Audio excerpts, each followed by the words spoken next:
Salut!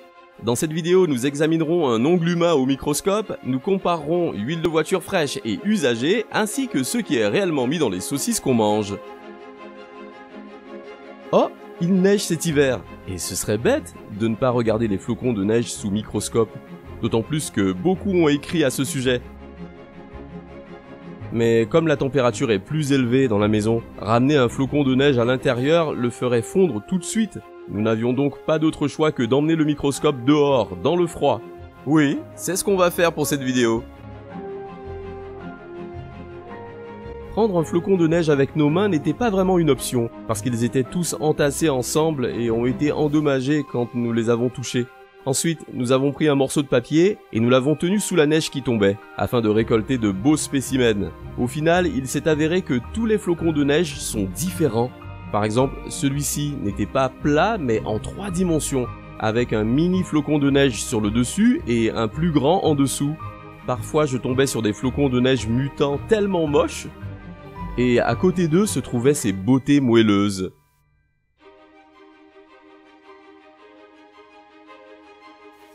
Il s'agit là d'un flocon de neige amputé.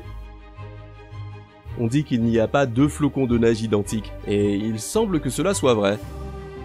Après tout, chacun de ces flocons de neige se ferait un chemin du nuage au sol, et sa forme dépend de la température et de l'humidité à chaque étape de son parcours. Même si 2 flocons de neige volent côte à côte, il y aura toujours une petite différence dans la formation de chaque flocon de neige. Et ils seront différents les uns des autres, même légèrement.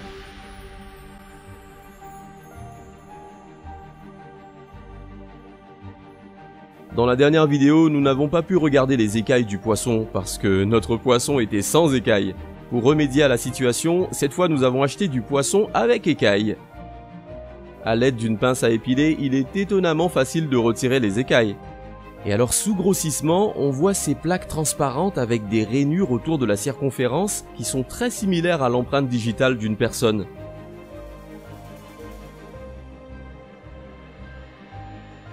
Les écailles donnent au poisson un corps aérodynamique et réduisent la résistance au mouvement dans l'eau en lissant les plis et irrégularités de la peau formées quand il se déplace. Elles ont également une fonction de protection lors des collisions avec des branches ou des rochers coupants.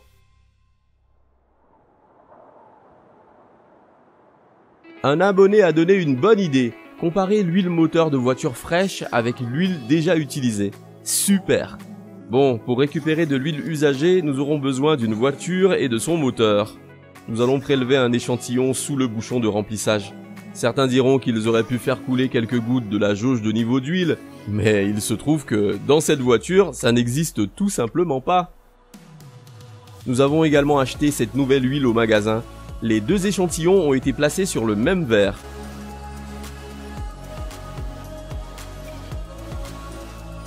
Pour commencer, on va regarder l'huile propre. Et en principe, elle l'est. C'est complètement transparent. Et maintenant, nous passons à l'huile usagée. Et oui, dans ce genre d'huile, on voit beaucoup de débris différents. Il y a probablement des morceaux de métal qui sont grattés du cylindre du moteur, des produits de la combustion du carburant et l'huile elle-même.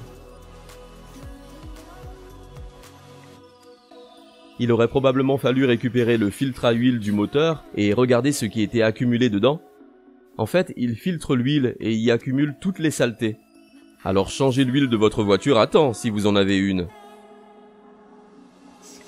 Beaucoup de gens voulaient regarder la peau de mandarine. Jetons-y donc un coup d'œil. Et on n'est pas déçu du voyage. Regardez ce qu'il y a à l'intérieur de la peau. Ce sont des trous étranges, ou je dirais même des cratères de petits volcans.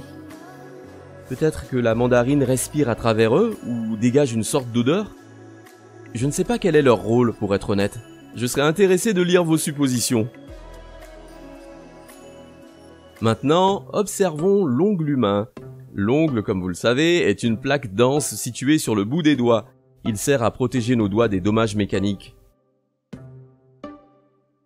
Et on peut attraper pas mal de choses avec les ongles. Par exemple, comme ceci. Alors, coupons un petit bout d'ongle et mettons-le sous microscope.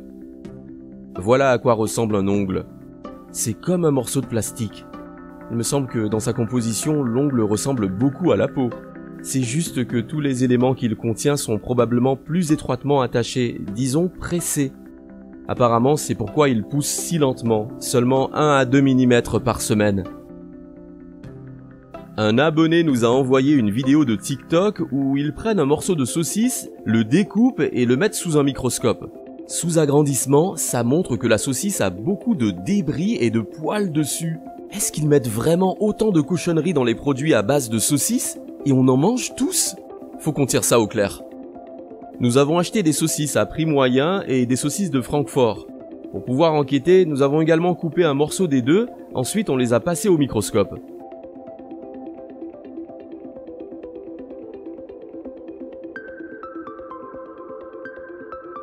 Et donc, nous regardons d'abord la saucisse de Francfort. Et étonnamment, nous ne voyons aucune saleté. On voit juste une masse composée de viande et d'autres éléments d'origine animale, je suppose. Et il n'y a rien d'autre. C'est fondamentalement la même chose avec la saucisse ordinaire. On voit des particules de viande et de graisse. Et vous savez probablement déjà ce que je vais vous dire, les gars. La vidéo TikTok est définitivement un fake. Déjà, le microscope lui-même a l'air d'un jouet. Et deuxièmement, vous pouvez voir que tous les cheveux et autres débris ne sortent pas de la viande, mais sont juste posés dessus. Cela signifie qu'il n'y en avait certainement pas à l'intérieur de la saucisse.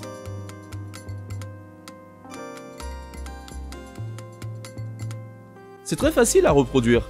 Il suffit de prendre un morceau de saucisse et de le frotter à vos vêtements et à la poussière sur les meubles. Voyons voir.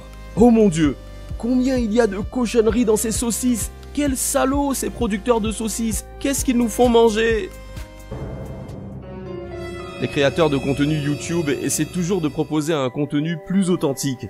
Mais TikTok ou les vidéos sur Facebook sont pour la plupart des contrefaçons faites dans le but de surprendre le public et de gagner des vues. Mais je ne défends pas les fabricants de saucisses pour autant. Il est fort possible que beaucoup d'entre eux ajoutent des choses à leurs produits qui ne devraient pas être là. Mais ils le font définitivement de telle manière que ce serait difficile à remarquer même sous un microscope. Par exemple, ils mettent du cartilage et des peaux d'animaux dans la viande hachée qui, sous cette forme, sont très semblables à de la viande. L'image agrandie ne montrera que l'analyse chimique. En tout cas, au moins, nous n'avons trouvé aucun déchet ou saleté comme cela a été montré dans la fameuse vidéo. Allez, abonnez-vous à la chaîne, nous créons toujours du contenu intéressant.